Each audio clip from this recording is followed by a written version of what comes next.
హుస్నాబాద్ నియోజకవర్గంలో TRS party కార్యాలయంలో కూడా గణపతి నవరాత్రుల సందర్భంలో కూడా ఈరోజు ఆఖరి రోజు నిమజ్జనం రోజున ఇక్కడ అందరి మా నాయకులు కార్యకర్తలతో గణపతి దేవుని పూజ చేసుకొని నిరంతరం తీర్థప్రసాదం తీసుకున్న తర్వాత చాలామంది ఒక విషయం మాట్లాడాలని చెప్పడం జరిగింది.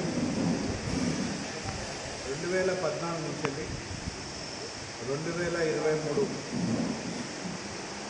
టీఆర్ఎస్ ప్రభుత్వంలో కూడా గౌరవ మాజీ ముఖ్యమంత్రి కేసీఆర్ గారి నాయకత్వంలో కూడా మన నియోజకవర్గం ప్రత్యేకంగా హుస్నాబాద్ నియోజకవర్గంలో కూడా అప్పుడున్న సాగు ప్రకారం 1,67,000 ఎకరాల సాగు మన నియోజకవర్గంలో కూడా మొత్తం ఉదదుర్తి కానీ బీర్గర్పల్లి, అక్కన్నపేట, ఓహెడ, చిగురుమామిడి, హుస్నాబాద్ కలుపుకొని సైదాపూర్ ఇవన్నీ కలుపుకొని చేసేది.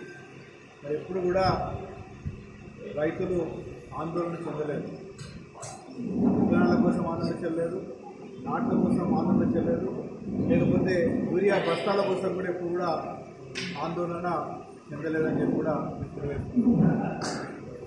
అయితే మరి ఇవాళ గత 5-6 రోజుల నుంచి ఇక్కడ చూస్తుంటే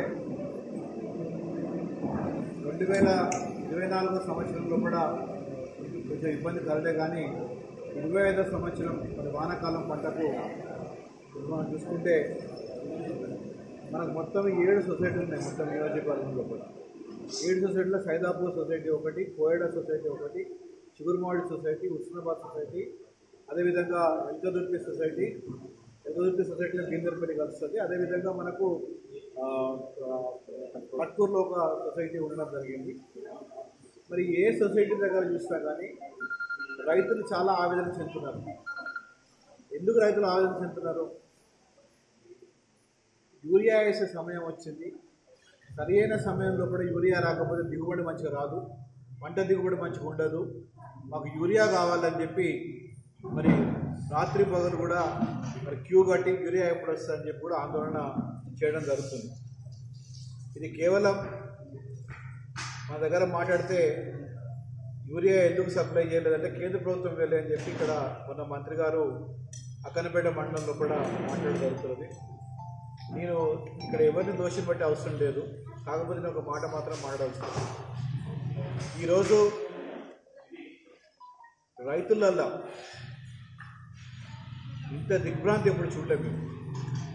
నాట్లు వేసిండ్రు, యూరియా బస్తాల కోసం తిరుగుడు, యూరియా బస్తాల కోసం అవస్థపడు అనేది మరి ఇప్పటివరకు కూడా తెలంగాణ రాష్ట్రం వచ్చినప్పటికీ కూడా ఎప్పుడు కూడా ఇంత పరిస్థితి రాలేదు. దాన్ని వెంటనే నిర్వర్తించి మరి ఇక్కడున్న మంత్రి గారు ఇక్కడున్న సొసైటీలో అందరికీ కూడా రైతులందరికీ కూడా యూరియా బస్తాలు అందించాలని చెప్పి మనం కోరడం జరుగుతుంది బీఆర్ఎస్ పక్షాన. ఒకవేళ అది సరైన సమయంలో ఇప్పుడు అందకపోతే ఇప్పుడున్న పరిస్థితుల్లో కూడా పొట్ట వచ్చే కార్యక్రమం పొట్ట వచ్చేటట్టు కనబడుతున్నది. మరి అది అందుకు వచ్చేదంటే మరి యూరియా వేసినా కానీ అంత దిగుబడి రాదు అనే చింతలో ఇవాళ రైతులందరూ కూడా ఉన్న సంగతి కూడా మనం గమనించాలి. కాబట్టి మరి వ్యవసాయం సంగతి మంత్రి గారికి తెలుసని అనుకుంటున్నా, తెలియదని అనుకుంటలేను. ఎందుకంటే ఆయన ఉద్యమకారుడు అని చెప్పి, వ్యవసాయదారుడు అని చెప్పి, పెద్ద నాయకుడు అని చెప్పి మరి మాటల్లే కాదు చేతిలో కూడా చూపించాలని చెప్పి కూడా నేను వారు కోరుతున్నా.